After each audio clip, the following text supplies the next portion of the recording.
وإذ قال لقمان لابنه وهو يعظه يا بني لا تشرك بالله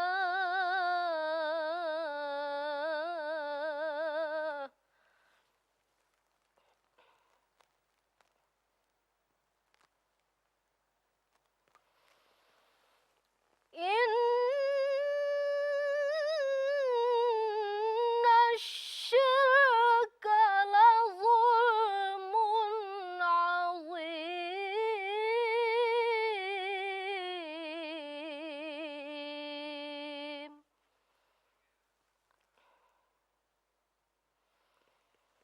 صدق الله العظيم.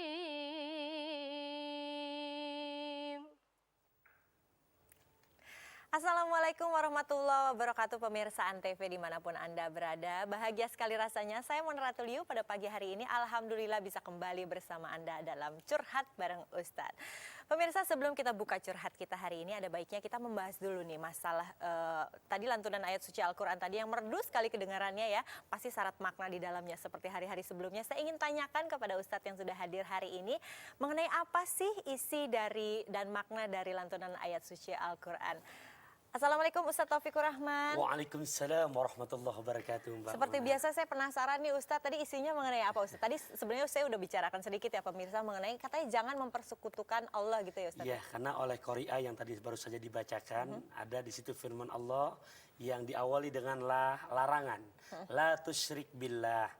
Luqman mengajarkan kepada anaknya jangan sekali-kali menyekutukan Allah. Apa sebabnya? Inna syirka ladzulmun adzim. Karena sesungguhnya dosa yang tidak akan mendapatkan ampunan adalah menyekutukan Allah Subhanahu wa taala. Atau dalam kata lain, syirik kepada Allah Subhanahu wa taala. Sebelum kita mulai juga saya biasalah ya pemirsa, Ustadz Taufikur Rahman nih kayaknya dahsyat sekali ya kalau sudah mempantunkan sesuatu, memberikan pantun kepada pemirsa. Boleh dong Ya, Ustadz? mudah-mudahan buat pemirsa Antv, bismillahirrahmanirrahim. Membeli madu di kota Sumbawa, dibawanya diikat dengan benang. Pemirsa Antv manis kalau tertawa, membuat hati kita jadi pada senang. Waduh, memang ngangenin ya pantun dari Ustadz Taufikur Rahman. Dan pemirsa, ada satu lagi tamu kita pada pagi hari ini. Kalau pagi-pagi ini Anda masih kayaknya agak ngantuk, pasti langsung seger deh bertemu dengan wanita cantik berikut ini. Assalamualaikum Asti Ananta. Waalaikumsalam warahmatullahi wabarakatuh, Mbak Mona. Sekarang lagi ini ya, senang bergaul dengan anak-anak ya kayaknya di Antv ya. Betul sekali. Acara senang apa banget. sih kayaknya seru banget deh. Harus gini, Star Kids, ya iyalah. Oh gitu ya. Harus gitu, Ustadz. Iya. Jadi ada senang banget kalau sama adik-adik kecil itu, kalau Asti pribadi, Mbak Mona, Pak Ustadz juga, Iya. ngerasanya itu anak kecil tuh kan sangat murni, sangat lucu dan punya banyak pertanyaan yang kita harus jawab setiap waktu. Ya, kadang-kadang pertanyaannya mengagetkan tapi menarik gitu Jadi ya. itu yang keep on track gitu.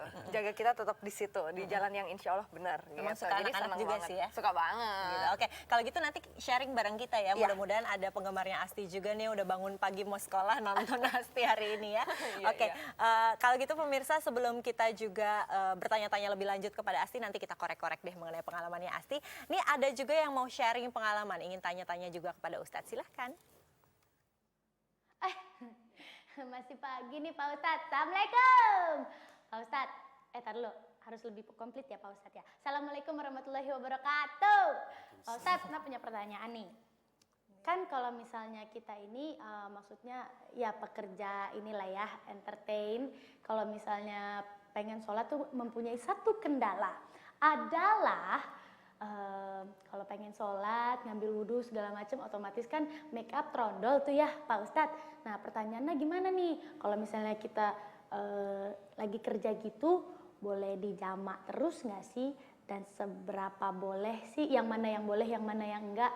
Maksudnya, nih beneran pertanyaan dalam kepala udah lama nih Pak Ustadz. Karena kan kalau kita ambil wudhu segala macam sholat terus gitu bikin orang lain nunggu jadi nggak enak, tapi maksudnya ya pastilah kalau dari segi agama ngelihatnya kamu lebih takut mana, bikin orang nunggu apa bikin Allah nunggu? Nah beban tuh, jadi tolong dong Pak Ustadz solusinya gimana ya yang terbaik, duniawi apakah akhirati.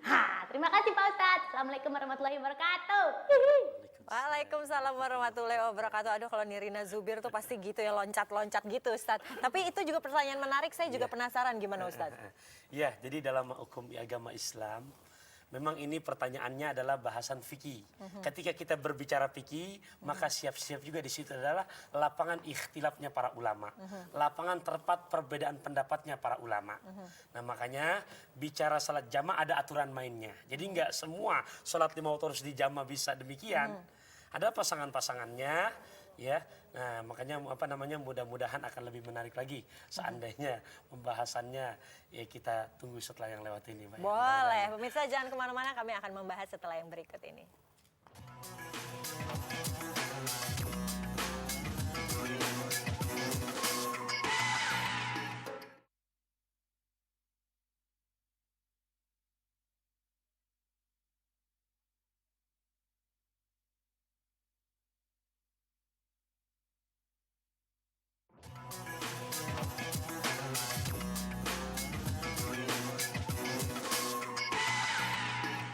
Kembali lagi dalam Curhat bareng Ustadz, pemirsa Antv. Ini ada pertanyaan menarik Ustadz. Ya, Mbak. Sholat di jamaah itu katanya kan kalau perjalanan jauh, kalau misalnya ada hal-hal tertentu, misalnya tadi Nirina Zubir sudah bertanya, aduh Iya. takut orang lain nunggu, mesti kerja, itu gimana Ustadz? Boleh Ya. nggak? Jadi tadi saya bilang dari mazhab yang 4, Hanafi, Maliki, Syafi'i, Hambali, di sini terjadi perbedaan pendapat.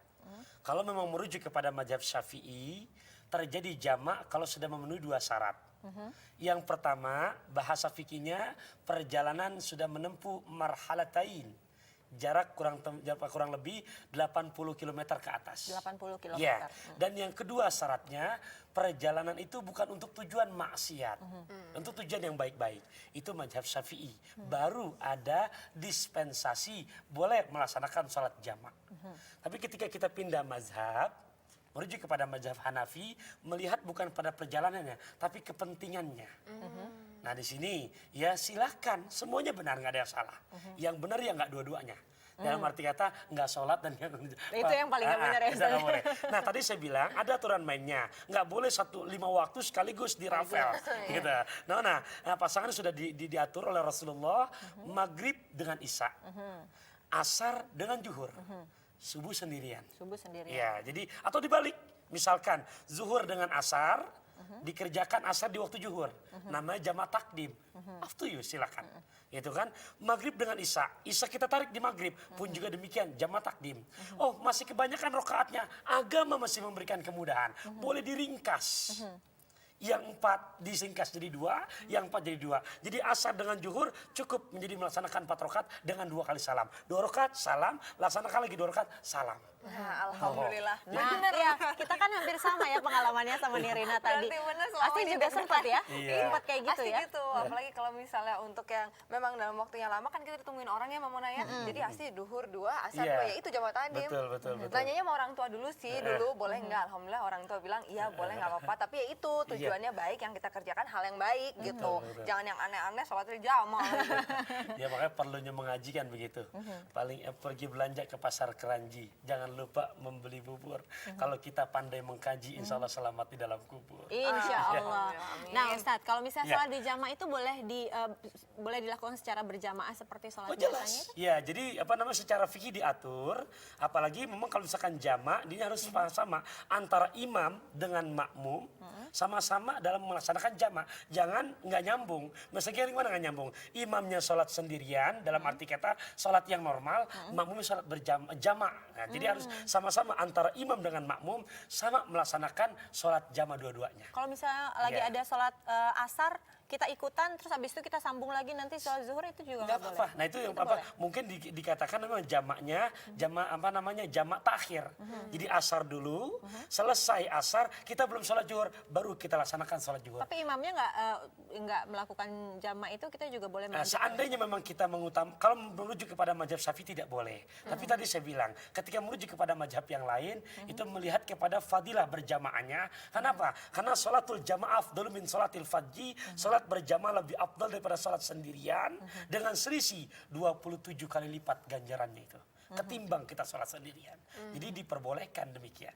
Boleh saja. Boleh. Kalau gitu kita mau penasaran juga nih. Dulu awalnya sholat di jamak tuh karena apa sih Iya, Ustaz? Sebabnya? gimana sih sebetulnya? Karena seperti ini ya, kalau kita melihat di dalam sejarah, ini Nabi pun dakwah menyampaikan agama Islam nggak hanya itu monoton di Mekah saja. Ya, Mekah Madinah jelas secara kalkulasi bisa dihitung itu 468 kilometer. Jarak yang boleh dikatakan kalau kita analogikan sekarang Jakarta Semarang. Dulu belum ada jalan tol. Dulu nggak ada jalan Vianya hanya kendaraan onta yang memakan waktu itu 3 hari sampai 3 hari 3 malam. Pak Nah, di Ustadz sinilah. ngomong onta lihatnya asti. Aduh, jangan begitu dong. Ini tersinggungan aja ya. Enggak, pemirsa. Kronologisnya seperti itu, Pak Mana. Kronologisnya seperti itu Iya. ya. Baik, nanti akan ada curhat lagi Ustadz. Asti juga tetap di sini, pemirsa Anda juga tetap di sana. Kami akan kembali setelah menjelang azan subuh berikut ini.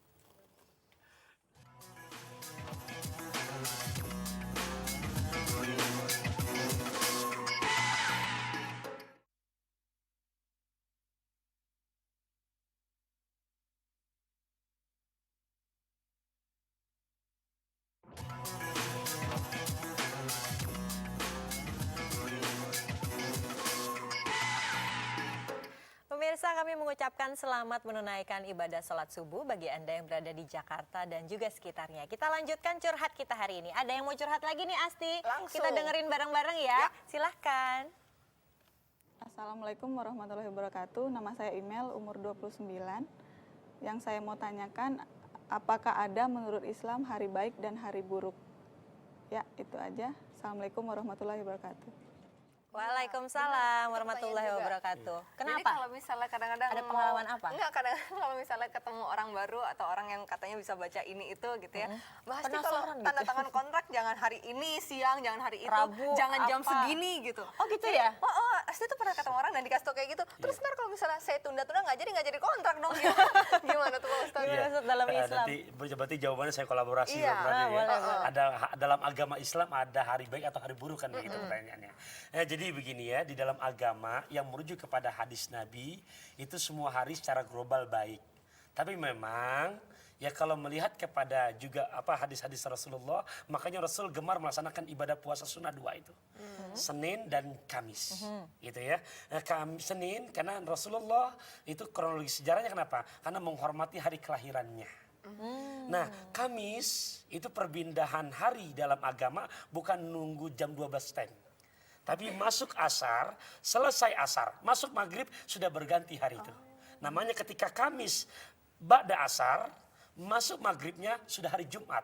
Namanya untuk menyambut datangnya Sayyidul Ayyam atau hari Jumat, maka Nabi pun gemar melaksanakan ibadah puasa sunnah, yaitu puasa sunnah Kamis. Nah jadi dalam agama, saya jawab kepada pertanyaan yang pertama itu, enggak ada dalam agama itu membeda-bedakan hari, hanya bahasa Nabi, man kana yaumuhu khairun min amsihi fahuwa robi. Siapa orang yang hari ini dijalani lebih baik kualitasnya daripada hari kemarin, dialah orang yang beruntung. Man kana yaswi, siapa yang sama saja nilainya, itu adalah yang merugi. Siapa yang lebih buruk daripada hari kemarin, dialah yang mal'unun, yang dilaknat oleh Allah Subhanahu wa taala.